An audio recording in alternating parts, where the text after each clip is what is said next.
एम्पावरिशमेंट of peasantry will try to see कि ये कैसे हुआ। अब देखिए कि एम्पावरिशमेंट मतलब उसको और पुअर का पुअर बनाते जाना। हमारी पीजेंट्री जो है, यहाँ की जो एग्रीकल्चर सिस्टम है, उसको और गरीब कर देना।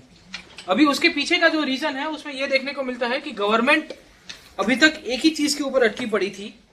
उसका मानना यह था कि हम किस तरह से यहाँ से सबसे ज्यादा रेवेन्यू कलेक्ट कर पाए। The government was only interested in the maximisation of rents, और इसके कारण ही इन्होंने यहाँ पे ये परमानेंट सेटलमेंट सिस्टम डेवलप किया। परमानेंट सेटलमेंट और उसके बाद रैयतवारी, और उसके अंदर तो बहुत सारे उटपटांग नियम ला दिए और बोल दिया कि यहाँ पे ट्रांसफर भी कर सकते हो जमीन का, कि जो आदमी पैसे नहीं दे पाएगा उसके नाम से जमीन हट गई और उसकी जगह दूसरे आ गए। दूसरा फोर्स था वो थे जमींदार, यहाँ पे जो इंटरमीडियरी हुआ करते थे, वो तो दौड़ा दौड़ा के इनको पीटते थे, ऊपर से बेगार प्रैक्टिस किया करते थे। Okay, so begar is the force labour. तो यहाँ पे आपको फोर्स लेबर, आपको ठीक है मजदूरी कराया जाता था, इलीगली आपको पैसे लिया जाता था, और ये भी यही बोला करते थे कि आप हमको पैसा दो। यहाँ पे इसके पीछे पीछे जब पूरी की पूरी कहानी आगे बढ़ती है तो आपका जो किसान होगा वो जाएगा किसके पास? वो जाएगा आपके मनी लेंडर्स के पास, जो गांव के अंदर बड़े बड़े जो बनिया लोग हुआ करते थे, मुखिया लोग हुआ करते थे। और मनी लेंडर बोलेगा कि भाई तुमको मेरे से पैसे चाहिए, मैं पैसे तो दूंगा पर 50% ब्याज भी दूंगा इसके ऊपर आपको। तो ठीक है, तो हमारा किसान इन तीनों के बीच में, वो चाहे गवर्नमेंट हो, जमींदार हो या आपका मनी लेंडर हो, इन तीनों के बीच में वो फंस जाता था। और फंसने के कारण वो इतना गरीब हो रहा था, इतना गरीब हो रहा था। और इसके पीछे ही हमने वो देखा था, वो था डेट ट्रैप। वो इसके चक्रव्यूह के अंदर फंस जाएगा ब्याज के, और इसके बाद अपने आप को लटका देगा। तो ठीक फाइनली वो सुसाइड की तौर के ऊपर कन्वर्ट हो जाएगा। ओके, तो ये भाई साहब जमींदार हुआ करते थे या मनी लेंडर हुआ करते थे, ये पैसे लिया करते थे, ये तो बोलते ही रहते थे दुगना लगान देना पड़ेगा। सो इसके कारण ही हमारी जितनी भी पीजेंट्री थी यहाँ पे, जितने भी खेती करने वाले लोग थे, उनका सत्यानाश हो गया। ओके, सो दिस टू से दुगना लगान देना पड़ेगा। यहाँ पे ये लोग बोलते थे कि 24 घंटा काम करना पड़ेगा, और यहाँ पे हमारा टीलर बोलेगा कि भाई साहब मैं करूँ क्या, आई एम एक्सट्रीमली फ्रस्ट्रेटेड, अब मैं क्या करूँ। अब पैसे इसको चाहिए तो पैसे इसके पास जाएगा, तो ये बनिया होगा, ठीक है, ये आपका जो महाजन होगा, ये बोलता है पैसे तो मिलेंगे लेकिन 50% इंटरेस्ट भी आपको चार्ज करूंगा। So as a result you see कि ये सब चीजों की चीजें इकट्ठी हो जाती है। ये तीन के तीन फैक्टर्स इसके पीछे लगने पड़ जाते हैं हमारे पीजेंट के पीछे, कि कुछ भी हो जाए इसका सत्यानाश हो जाएगा। और इसके बाद एक जनरेशन आगे जाएगा कि वो लोग जब मनी लेंडर्स के पास जाएंगे तो इसके बाद इनकी हालत और खराब। सो इंडियन पीजेंट्स को किस तरह से अफेक्ट किया गया, हमने लास्ट क्लास के अंदर भी डिस्कस किया था, उसको थोड़ा बहुत ओवरव्यू लेने की कोशिश की है। साथों साथ एक मुद्दा हमको ये भी देखने को मिल रहा था, वो है emergence of new land relations and ruin of old zamindars. Old zamindars, इसके लिए देखिए कि जो पुराने जमींदारों को भी यहाँ से अंग्रेजों ने खदेड़ दिया था, और इसी में से जब एक पुराने जमींदार को खदेड़ दिया जाता है, 1850 के आसपास का वक्त है, तो वो 1857 के रिवॉल्ट के अंदर पार्टिसिपेट करेगा, जिनका नाम था Kunwar Singh. One of the reason behind the participation of the zamindars in 1857 revolt was this only. क्यों? क्योंकि अंग्रेजों की जो नीति थी वो किसी के लिए अच्छी नहीं थी। आज जमींदार से बहुत प्यार करेंगे, दूसरे दिन उसको चाटा मार देंगे, बोले निकल तू यहां से। और इसके कारण जब 1857 की क्रांति हुई तो बहुत सारे लोगों को लगा कि हमको भी कूद पड़ना चाहिए, तो इसके अंदर जमींदार भी कूद। The land in the Bengal had passed into new hands. नए नए लोगों के हाथ के ऊपर जमीन आनी शुरू हो गई, और ये जितने भी नए जमींदार थे ना, वो सब इन्फ्यूटेशन करते थे। सब इन्फ्यूटेशन मतलब कि आपको, जैसे मुझे 500 गांव की जमींदारी मिल गई, तो मैं 100 गांव इनको दूंगा, 100 गांव इनको दूंगा, 100 गांव इनको दूंगा। So I will not be able to maintain the control. और ये जो नए लोगों को मैंने 100 गांव बांट दिए हैं, वो इनका शोषण करेंगे, और अल्टीमेटली यहाँ पे आपकी राइज ऑफ एब्सेंटी लैंडलॉर्डिज्म के ऊपर ही कन्वर्ट हो जाएगी। तो ये शुरुआत हमने देखी थी कि ये भाई साहब कैसे सिटीज के अंदर रहते हैं, और ये सब इन्फ्यूटेशन के नाते किसी ना किसी को जमीन पास ऑन कर देंगे और वो ध्यान नहीं रख पाएगा। ओके, तो ये भी एक ब्रिटिश इकोनॉमिक पॉलिसी का ही एक पार्ट था, और कॉलोनियलिज्म के ही पार्ट के अनुरूप यहाँ की इंडिया की इकोनॉमी को तोड़ा गया। फाइनली यहाँ से अल्टीमेट स्टेज के ऊपर हमारा एग्रीकल्चर चला जाएगा, जिसे हम लोग कहते हैं stagnation and deterioration of Indian agriculture. अभी मुद्दा ये है कि ये कैसे होगा। फिर से हम लोग 3 प्लेयर्स के अनुरूप देखने की कोशिश करेंगे। एक तो था जमींदार, एक तो था आपकी गवर्नमेंट, एक तो थे आपके मनी लैंडर्स, और साथों साथ हमारा जो था फार्मर। इनके 3-4 के बीच में ये पूरी की पूरी सिस्टम चलती रहेगी। हमको जानना यह है कि ये कैसे हुआ। पहला मुद्दा यह है कि ये कैसे हुआ। उसके पीछे की कहानी ऐसी बोली जाती है कि कोई भी चीज स्टैग्नेट तभी होगी जब इसके पीछे जो आपके सोर्सेज होंगे वो आप सप्लाई करना बंद कर दो। जैसे गाड़ी के अंदर आप तेल भराना बंद कर दोगे, ईंधन भराना, तो गाड़ी आपकी रुक जाएगी। तो सिंपल इसी तरह से आपके एग्रीकल्चर को लेके भी यही होता है कि आपकी एग्रीकल्चर के अंदर आपने पैसे डालना बंद कर दिए। वो पैसे नहीं क्यों डाले गए थे वो हम लोग देखते हैं कि who are the people responsible behind the stagnation of Indian agriculture. Okay, the cultivator है neither the means nor the incentive to invest in agriculture। यहाँ पे जो खेती करने वाला लोग था वो बोलता है कि भाई खेती करनी है लेकिन पैसे नहीं है मेरे पास। दिस गाय, ठीक है, बेचारा गमछा पहना हुआ पूरे पिक्चर के अंदर घूमता ही रहता है और कुछ नहीं कर पाता। क्यों? क्योंकि इसके पास पैसे नहीं थे खेती के लिए। This was the one who was primary responsible for agriculture eight that time. और ये आदमी जो खेती करने वाला था इसके पास पैसे नहीं थे। दूसरा यहाँ पे जो बीच में आता था वो था जमींदार। The जमींदार had no roots in villages and he paid little interest in agriculture। अंग्रेजों ने जो आदमी को अपॉइंट किया था कि भाई साहब आप देखिएगा, आपने ये ऑक्शन के अनुरूप यहाँ पे जो सिस्टम आपने जीता है, जमींदारी अधिकार जीते हैं, तो आप खेती के पीछे ध्यान दीजिएगा। बट ये भाई साहब तो कुछ और करते थे, ये तो शीशे से शीशा टकराया करते रहते थे। So this guy was busy in some other activities. इसके कोई खेती कर रही थी, was really interested, but this guy was not having the money and the government spent little on agriculture. हम लोग देखते हैं कि सरकार 1902-1903 तक आते आते करीबन 70-75 करोड़ रुपया खाली इरिगेशन के पीछे लगाएगी। इसके सामने अगर आप रेलवेज को लेके कंपेयर करोगे तो 1850s में रेलवे की शुरुआत हुई, 1853 टू बी प्रिसाइज। 1853 से लेके 1902-1905 तक की आसपास उन्होंने करीबन 360 करोड़ रुपए रेलवेज के पीछे लगा दिए। अभी आप देखिए कि इंडियन एग्रीकल्चर के पीछे इनको कोई इंटरेस्ट नहीं था, इनको तो खाली मजे की लाइफ चाहिए थी। Okay, so 3 agencies which were responsible behind the development of Indian agriculture. तो एक बंदा जिसको करना है उसके पास पैसे नहीं है, इसको ध्यान नहीं देना, और ये तो कुछ पैसे खर्च करने के लिए तैयार ही नहीं थे। आज की तारीख में सरकार यहाँ पे सबसे ज्यादा एग्रीकल्चर के ऊपर पैसे लगाएगी, but the British government at that time did not spend not a large amount in Indian agriculture. और इसी के कारण इंडिया की एग्रीकल्चर की बंटाधार की है इन्होंने। अगर यहाँ पे इन्होंने पैसे अच्छी तरह से लगाए होते, और इसके साथ साथ जब आपकी जमीन के अंदर फ्रेगमेंटेशन होता है, जमीन के टुकड़ों के अंदर और फ्रेगमेंटेशन हो जाता है, तो आपकी एग्रीकल्चर का डेवलपमेंट नहीं होगा। All together with the fragmentation of land resulted into stagnation and deterioration of agriculture. Fragmentation मतलब कि एक जमीन का टुकड़ा, भुवन के पास 5 बीघा जमीन है, भुवन उसकी नेक्स्ट जनरेशन को 2 बेटे होते हैं तो दोनों को 2.5 बीघा दे देता है।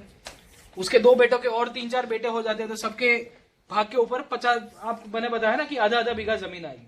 अभी आधे बीघे के अंदर आप कितना एग्रीकल्चर या कितना फार्मिंग कर पाओगे? आप 1 महीने तक चल पाएंगे, उतना भी क्रॉप आप डेवलप नहीं कर पाओगे।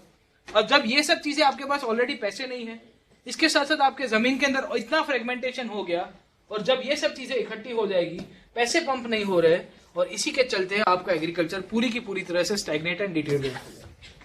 सो इंडियन एग्रीकल्चर को किस तरह से तोड़ा गया हमने पीछे के क्लासेस के अंदर भी देखे थे। बट ये जो मुद्दा था स्टैग्नेशन, कि क्यों रोक दिया गया, रोकने के पीछे का कारण था ईंधन, वो ईंधन था पैसा। पैसे के साथ साथ यहाँ पे जमीन का फ्रेगमेंटेशन हो गया, तो इंडिया का एग्रीकल्चर डेवलप नहीं हो पाया जिस तरह से होना चाहिए। डेवलपमेंट इन्होंने किया था वो सिलेक्टेड सेक्टर्स के अंदर किया था। वो सिलेक्टेड सेक्टर्स थे आपके कमर्शियल क्रॉप्स, कैश क्रॉप्स कहते हैं, जो मार्केट के लिए प्रोड्यूस किए जा रहे थे, ना कि आपके हाउस होल्ड कंजम्पशन के लिए।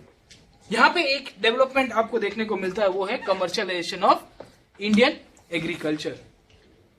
यहाँ पे कमर्शियलाइजेशन शुरू होता है। इसके पहले की जो खेती थी जिसे सस्टेनेंस बेस्ड एग्रीकल्चर करते हैं, उसी से ही ये पूरा का पूरा मुद्दा कन्वर्ट हो जाएगा और यहाँ पे कमर्शियल बेस शुरू हो जाएगा। Agriculture up till this time was a way of life rather than a business, and now agriculture was begin to be influenced by commercial considerations. आप खेती को धंधा बना देते हो ना जब, तो आपकी पूरी की पूरी इकोनॉमी ट्रांसफॉर्म हो जाए। आज नहीं तो कल उसका कमर्शियल एस्पेक्ट आने वाला था, बट उसके पीछे का जो इंटेंशन है कमर्शियलाइजेशन का, वो अंग्रेजों ने जो लिया है ना, उससे बहुत ही विपरीत होता। You see, specialized crops were began to grown not for consumption in the village but for sale in national and international markets. हमसे क्या ग्रो कराया गया? बोले टोबैको ग्रो करो, आप इंडिगो ग्रो करो, कॉटन अच्छी तरह से और कमर्शियल एस्पेक्ट के ऊपर ग्रो किया जाए। At that time our population was having trouble regarding food, बोले हमको खाना मिलेगा, खाना नहीं मिल सकता, क्यों? क्योंकि हम प्रोडक्शन ही नहीं कर रहे। आज की तारीख के अंदर होता है ऐसा कि अगर फार्मर्स बोले भी तो भी सरकार कोई ना कोई नीति लाके बोल देगी कि एक हद से ज्यादा आप कमर्शियल क्रॉप्स या कैश क्रॉप्स नहीं बना सकते। You need to produce this minimum amount of food crops as well. अगर आपको कमर्शियल क्रॉप्स बनाना है तो उसके पीछे ना नहीं है। केरला है one such fine policy, Kerala करता रहता है ओके कोकोनट फार्मिंग और उसको लेके, तो उसके वो बचा के रखा है कि भाई कुछ भी हो जाए हम लोग इसे एक हद से ज्यादा अलाउ नहीं करेंगे रबर प्लांटेशन के पीछे और कोई के पीछे। Okay, so importantly commercial crops like cotton, jute, groundnut, oilseeds, sugarcane, tobacco, they were more remunerative than the food grains. तो हमारे किसानों को पहले चस्का लगाया गया कि भाई साहब एक काम करो, आप इसको ग्रो करोगे तो अच्छा होगा। तो इन्होंने ग्रो करना शुरू कर दिया। लेटर ऑन इनको ये चीज पता चलती है कि इसके पीछे ये प्लांटेशन सेक्टर के ऊपर भी चले जाएंगे। टी, कॉफी, रबर, इंडिगो भी ग्रो करने के लिए मजबूर किया जाएगा। इनको उगाना नहीं था बट इनको डंडे मार मार के उगाया गया, बोले तुमको ग्रो करना ही है। और इसी के कारण अगर आप देखिएगा कि peasant women in India, majority of the peasant revolt took place due to this aspect. Cause and effect जानने की कोशिश करेंगे हिस्ट्री को जब पढ़ रहे होते हैं, कि हम लोग जनरली ऐसा करते हैं कि आइसोलेशन में पढ़ते हैं कि ये रिवॉल्ट के पीछे का कारण क्या था। ये रिवॉल्ट के पीछे का कारण पूरा का पूरा ब्रिटिश रूल था और उसमें भी ब्रिटिश इकोनॉमिक पॉलिसी थी। और वो ब्रिटिश इकोनॉमिक पॉलिसी वो थी कमर्शियलाइजेशन। क्यों? क्योंकि इनको पसंद नहीं आ रहा था कि हम लोग टी, कॉफी, रबर, इंडिगो ये बोलेंगे कि भाई साहब हमको तो गेहूं उगाने दो, हम लोग गांव के अंदर मिल बांट के खा रहा करते थे, तो आपको ठीक है इंडिगो और रबर ग्रो करने के लिए मजबूर किया जा रहा था। अभी जिस दिन अकाल पड़ गया, आपके फूड क्रॉप्स नहीं अच्छी तरह से आपके मॉनसून फेलियर के कारण, तो आप क्या इतना सारा कॉटन खा लोगे? बोले कॉटन खाने से पेट भर जाता है। सिंपल चीज है, नहीं हो पाएगी। But they were forced to grow and later on जब आपका नेशनल मूवमेंट शुरू होता है तो इसी का ही सहारा लिया गया ना। What was this Kheda Satyagraha all about? What was Champaran all about? Champaran यही था कि ये इंडिगो इसको उगाना नहीं था, बोला जा मजबूर करके बोले नहीं उगाना ही पड़ेगा, तो पीटा करते थे हमारे फार्मर्स को। तो ठीक है, तो इसके कारण ही इन्होंने फिर रिवॉल्ट करना शुरू किया। इसके पहले भी जो ट्रेडिशनल रिवॉल्ट्स हुए थे उसमें भी पीछे यही है। तो all the farmers movement in pre independence India was this only. They did not like this aspect of commercial agriculture, but इनको जब मजबूर किया जा रहा था तो स्प्रिंग थियरी के तहत आज नहीं तो कल इन्होंने रिवॉल्ट करना शुरू कर दिया। This was also a gift of the British economic policies. British जो आपकी जो आर्थिक नीति थी उन्हीं की ही भेंट सौगात के नाते हमको ये चीज दे दी। साथों साथ यहाँ पे जब इंडस्ट्रीज आई ब्रिटेन से, तो थोड़ी बहुत इंडस्ट्री, मॉडर्न इंडस्ट्री भारत के अंदर भी शुरू होती है। हमको ज्यादा इसके अंदर देखना वही है कि ये मॉडर्न इंडस्ट्री, ये लोग बोलते तो है कि भाई मॉडर्न इंडस्ट्री की शुरुआत भारत से हुई। सच्चाई ये थी कि दिस होल मॉडर्न इंडस्ट्री का जो डेवलपमेंट था बहुत ही लॉपसाइडेड था। आज हम लोग एक है ना रीजनल डिस्पैरिटीज का कंसेप्ट, कि बहुत सारे स्टेट्स ऐसे हैं जिनके पास बहुत सारे इंडस्ट्रियल डेवलपमेंट है। There are many states which are lagging industrially. इसके पीछे की भी शुरुआत जो यहाँ पे शुरू होती है वो अंग्रेजों के दौरान ही हुई। जब ब्रिटिश रूल इंडिया आया तो वहां से बहुत सारी चीजें पॉजिटिव देखने को मिलेगी। उसमें से एक पॉजिटिव यहाँ पे डेवलपमेंट देखने को मिलता है modern industry. Somewhere in the second half of 19th century that the modern industry started coming up in India. Bharat के अंदर यहाँ पे नई नई इंडस्ट्रीज डेवलप होती है। 1853 के आसपास काउसी जी नानाभाई करके एक जेंटलमैन थे, इन्होंने सबसे पहली कॉटन टेक्सटाइल मिल की शुरुआत की थी। ओके, एमसीक्यू के अंदर ऐसे प्रश्न आते रहते हैं that the first cotton textile mill in India was started in 1853. Which of the following are correct or incorrect वाला स्टेटमेंट आप देखते रहिएगा। ओके, इंपॉर्टेंटली इसके बाद अगर आप देखोगे कि there was a rush of foreign capital in India. इतने पैसे आ रहे हैं, profit availability, cheap labour, readily available raw market, readily market in India, इतनी सारी चीजें थी, तो सब लोग इंडिया के अंदर इन्वेस्ट किए जा रहे थे। तो उस टाइम के गवर्नर जनरल हुआ करते थे, तो वो अपना प्रोग्राम चलाते थे कम मेक इन इंडिया। ठीक है, तो यहाँ पे बोला जाता था कि भारत के अंदर आके कुछ बनाइए। क्यों? क्योंकि उनका खुद का शासन था, उनकी खुद की सिस्टम हुआ करती थी, और सिस्टम के कारण यहाँ पे उनको अश्योर्ड रिटर्न्स दिए जाते थे। जो भी ब्रिटिशर्स यहाँ पे इन्वेस्ट करेगा भारत के अंदर, उनको बोला जाता कि 5% डिविडेंड तो हम लोग सालाना आपको देते रहेंगे। तो कोना बापना पैसा जवाना है, अपना लोगों ना जवाना था, तो कई बार न तो आओ। तो रियलिटी ये थी कि यहाँ पे जितने भी मॉडर्न इंडस्ट्रीज बनी उनका जो पूरा का पूरा जो डेवलपमेंटल पैटर्न था वो था बहुत ही lopsided. The core and the heavy industries and the power generation were neglected. अगर इनको यहाँ पे इंडस्ट्रीज बनानी थी ब्रिटिशर्स, या इतना सारा पैसा जो इंडिया के अंदर इन्वेस्ट किया जा रहा था या कराया जा रहा था, तो they should have gone for the development of the heavy industries. England के अंदर जो जो अच्छी अच्छी चीजें होके आई है वो कुछ बना दिया, अगर वो नहीं किया. ऊपर से they favoured only in some regions and other regions को छोड़ दिया गया. एंड एज अ रिजल्ट यहाँ पे रीजनल डिस्पैरिटीज आपको देखने को मिलती रहेगी. सो मॉडर्न इंडस्ट्री की शुरुआत तो भारत में होती है, बट ये मॉडर्न इंडस्ट्री की शुरुआत भी बहुत ही डिस्पैरिटी बेस्ड थी, बहुत ही डिस्क्रिमिनेटरी थी. यहाँ पे कुछ व्यवहारों नहीं होती है ब्रिटिश रूल के दौरान जो मॉडर्न इंडस्ट्री की शुरुआत होती. साथ साथ एक पॉइंट के ऊपर हमने चर्चा की थी, वो थी rise of Indian बुर्जुआ. बुर्जुआ is a French term. बुर्जुआ generally जो न्यू अपर मिडिल क्लास जो पूरा का पूरा डेवलप हो रहा था फ्रांस की सोसाइटी के अंदर, उसको बोला जाता है. जब कमर्शियलाइजेशन और उसके बाद जो एग्रीकल्चर रिवॉल्यूशन का पूरा मुद्दा चलता है यूरोपियन सोसाइटी के अंदर, उसके बाद ही एक नया वर्ग उभर के आता है जिसे कहते हैं bourgeois. This was a new middle class, new trader class, new business class जो उभर के आ रहा था यूरोप के अंदर, और उसी का ही सापेक्ष, उसी का ही एक रिलेटिव एक क्लास था जो 19th एंड 20th सेंचुरी के अंदर भारत के अंदर उभर के आ रहा था, जिसे कहते हैं इंडियन बुर्जुआ.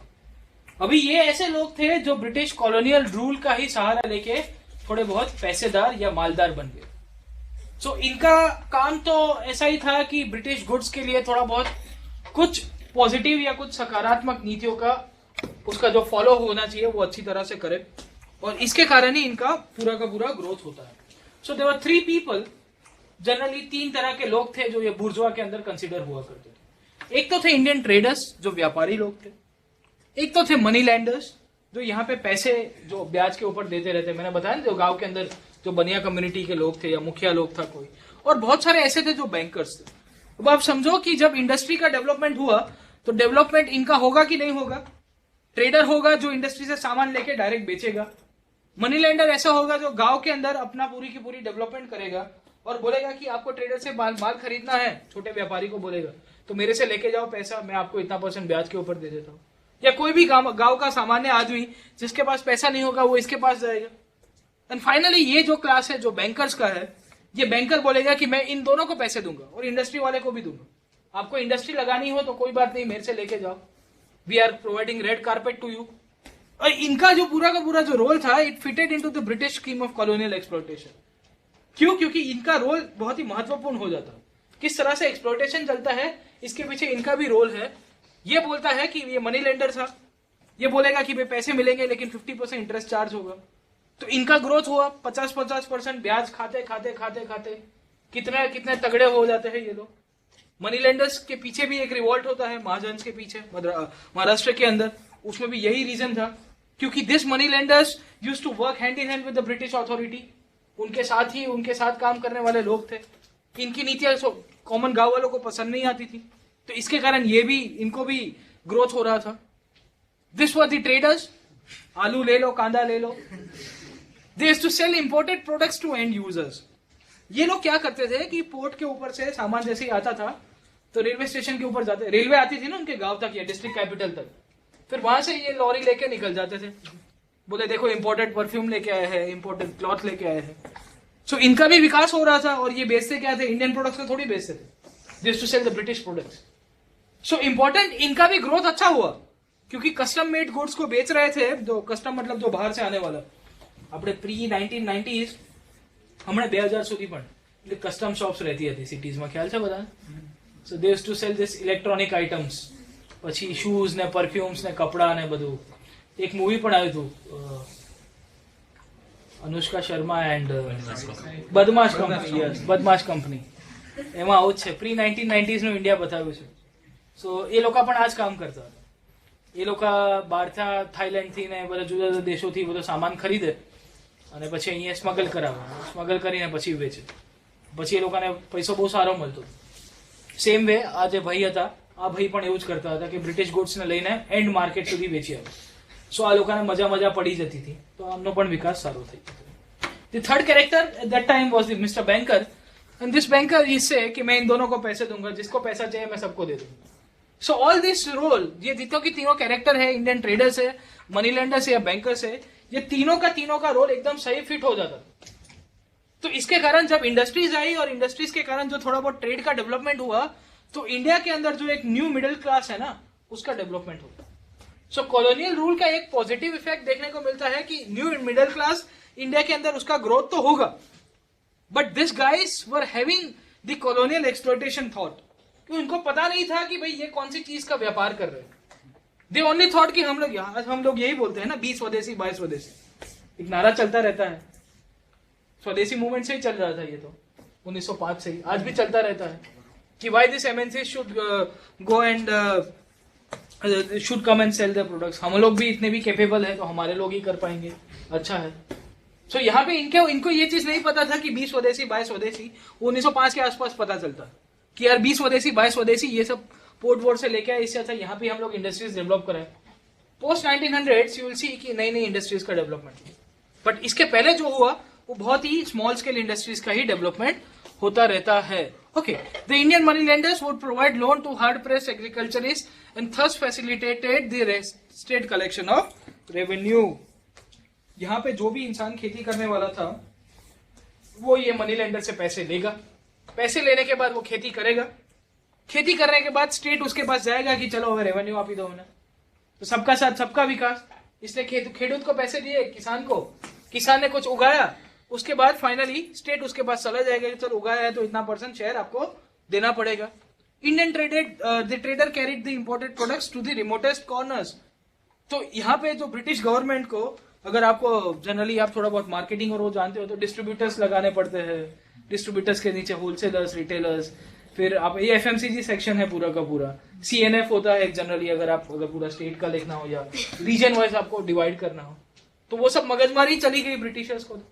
बोले ये ट्रेडर को हमने सिखा दिया है कि भाई साहब ट्रेन आएगी, आपको सामान उतार देना है, आपका जितना भी ऑर्डर है, उसके बाद ये साइकिल, अपनी हैंड कार्ट, जो भी टेम्पो वेम्पो जो भी था, उसको लेके गांव खेड़े में जाके बेच के आता था। तो ब्रिटिशर्स को मगजमारी निकल गई कि यार यहाँ पे हम लोग को सामान बेचना है, उसके लिए हम लोग कैसे बेचेंगे। साथों साथ इंडिजिनियस बैंकर्स जो भी थे वो इन दोनों को पैसे देते थे। बोले ट्रेडर को सामान खरीदने के लिए पैसे चाहिए, बेटा तू लेके जा। मनी लेंडर को लगेगा कि भाई मुझे भी बड़ी अमाउंट चाहिए, तो ये भी लेके जाता था। और यहाँ पे जो कॉमन मैन था वो भी बैंकर के पास चला जाता था कि भाई मुझे थोड़ा बहुत पैसे दे दो। तो इसका भी ग्रोथ हुआ, but this growth was fitted in to the colonial scheme. तो इंडिया के अंदर जो बुर्जुआ क्लास, यहाँ का जो न्यू मिडिल क्लास जो इवॉल्व हो रहा था, वो एसेंशियली कॉलोनियल स्कीम का ही, उपनिवेशवाद की जो पूरी की पूरी विचारधारा थी उसी का ही एक भाग के रूप में हो। तो उनका ग्रोथ अंग्रेजों को पता था कि होने दो, उनका होने ही दिया। बोले ठीक है, हम लोग का जोड़ी मगजमारी कम हो जाएगी, सरदर्द कम हो जाएगा। फाइनली जब आपने यहाँ पे इतना कमर्शियलाइजेशन कर दिया, क्रॉप्स को इतनी तरह से आपने डिस्टर्ब कर दिया, क्रॉपिंग पैटर्न को डिस्टर्ब कर दिया। मैंने बताया कि they did not wanted to spend a penny on Indian agriculture systems, infrastructure को डेवलप कराया जाए, इन्होंने नहीं किया। एज ए रिजल्ट यहाँ पे पूरे के पूरे फमाइन आपको देखने को मिलते रहेंगे। It was a change in the India's trade also contributed to the India's food insecurity. The famines were not the result of the just food grains scarcity based phenomena, but were result of a direct poverty. यहाँ किसानों के पास भी पैसे लगाने के लिए नहीं थे। Between 1850 to 1900, almost 2.8 crore people died in famines. Okay, so this was how the British rule affected the Indian society, the Indian farmers, और किस तरह से हमारी इकोनॉमी को तोड़ा गया है। 1850 कंटिन्यूसली हर 2-5 साल के बाद यहाँ पे बड़े बड़े अकाल आते रहते।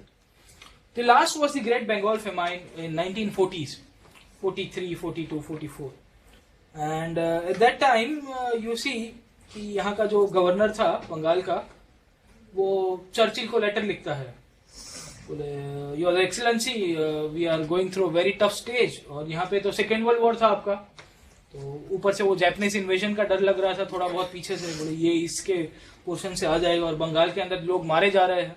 So almost 4 million people were affected by this famine, and this guy writes to the British Prime Minister Winston Churchill, बोलता है कि योर एक्सीलेंसी यहाँ हालत बहुत खराब है, you have to take some steps and you have to help us out. तो Churchill लिखता है कि इतने लोग मारे गए तो वो तो ठीक है, बोले गांधी का क्या हुआ, वो जिंदा है अभी तक। So he was a very shrewd and cruel man. The irony of today's time is the same Gandhi is standing next to Mr. Churchill in Britain's parliament. अभी 6-8 महीने पहले ही मिस्टर चर्चिल का स्टैच्यू था पहले, अभी गांधी जी का स्टैच्यू चर्चिल के statue के बाजू में लगा है ब्रिटेन की पार्लियामेंट के अंदर, ओके, वेस्टमिंस्टर हाउस के अंदर। तो ये ताकत है आपके महात्मा गांधी की कि चर्चिल की आत्मा अभी भी उसको नकार रही होगी कि यार ये कहाँ आ गया बाजू में। Reality is this, okay. जब भी बात करेंगे चर्चिल के बारे में, ओके। अब हम लोग बात कर देते हैं इकोनॉमिक ड्रेन की।